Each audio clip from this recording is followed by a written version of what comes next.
இங்க ஒரு ஸ்கூல் பொண்ணு ஸ்கூல் முடிச்சுட்டு தனியா நடந்துட்டு இருக்கும் போது அந்த வழியா இருந்த ஒரு போலீஸ்காரரு அந்த பொண்ணுக்கே தெரியாம அந்த பொண்ணு போட்டோ எடுக்கிறாரு. இப்ப அந்த போட்டோவை தான் கூட ஒர்க் பண்ற ஒரு லேடி போலீஸ் கிட்ட காட்டி இந்த பொண்ணை நம்ம எப்படியாவது தூக்கணும் அப்படின்னு சொல்லிட்டு இருப்பாரு. இப்படி அடுத்த நாள் காலையில அந்த ஊர்ல இருக்க எல்லா மக்களையும் ஒன்னா சேர்த்து ஒரு மீட்டிங் போடுறாங்க. அதுல வெளியூர்ல இருந்து முன்ன பின்ன தெரியாத யார் வந்தாலுமே உடனே எங்களுக்கு இன்ஃபார்ம் பண்ணணும் அப்படின்னு சொல்லி பேசிட்டு இருப்பாங்க. சோ இப்ப இந்த மீட்டிங்குமே முடிஞ்சு அங்க இருக்க எல்லாருமே கிளம்பி போயிட்டு இருப்பாங்க. அப்ப அந்த பொண்ணுமே வேகமா ஓடி வந்து அவங்க அப்பா கிட்ட தான் எடுத்த மார்க்க பத்தி சொல்லிட்டு இருப்பா. ஆக்சுவலா அந்த பொண்ணோட அப்பா தான் அந்த ஊரோட தலைவரா இருப்பாரு. சோ இப்ப அவங்க ரெண்டு பேருமே பேசிட்டு இருக்கும் போது அந்த போலீஸுமே வந்து என்னாச்சுன்னு கேட்பாரு. அப்ப அந்த பொண்ணோட அப்பாவுமே அந்த போலீஸ் கிட்ட இவதான் என்னோட இன்னொரு பொண்ணு அப்படின்னு சொல்லி அந்த பொண்ணு அறிமுகப்படுத்துறாரு. அப்ப என்னோட பொண்ணுக்கு உங்கள மாதிரி ஒரு போலீஸ் ஆகிறது தான் மிகப்பெரிய ஒரு ஆசை அப்படின்னு சொல்லி பேசிட்டு இருக்கும் போது அந்த போலீஸுமே அதை கேட்டுட்டு பக்கத்துல இருக்க லேடி போலீஸை கூப்பிட்டு உனக்கு என்ன உதவி வேணும்னாலும் இவங்ககிட்ட கேளுமா, கண்டிப்பா உனக்கு ஹெல்ப் பண்ணுவாங்க அப்படின்னு சொல்லுவாரு. அடுத்த நாள் ஒரு சின்ன மீட்டிங்காக அந்த பொண்ணோட அப்பாவையும் அந்த போலீஸ் கூப்பிட்டு இருப்பாங்க. அப்ப உள்ள பார்த்தா ஒரு 4 போலீஸ் மட்டும் நிறைய பணத்தை வச்சு பேசிட்டு இருப்பாங்க.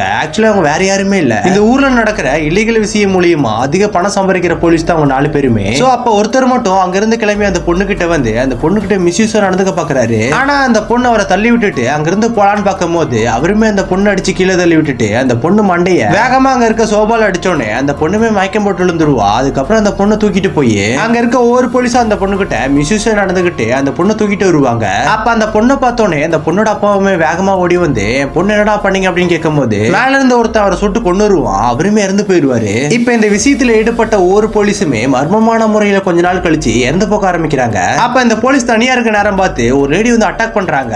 அப்ப அந்த லேடி யாருன்னு பார்த்தா சின்ன வயசுல இவரால பாதிக்கப்பட்ட பொண்ணு தான் அந்த லேடி. அந்த பொண்ணுமே இப்போ ஒரு டீமோட வந்து இவங்களை பயங்கரமா அடிச்சு ஒரு சேர்ல கட்டி போட்டுறாங்க. அதுக்கப்புறம் அவங்கள பழி வாங்குறதுக்காக அவங்க மேல ஃபுல்லா மழை தேனை ஊத்தி ஒரு தேன் கொடியுமே திறந்து விட்டுறா. சோ இப்ப அந்த தேனுமே கடிச்சு அவங்க இறந்து போயிடுறாங்க. இந்த பொண்ணு பண்ணது சரியா தப்பான்னு கமெண்ட்ல சொல்லிட்டு போங்க.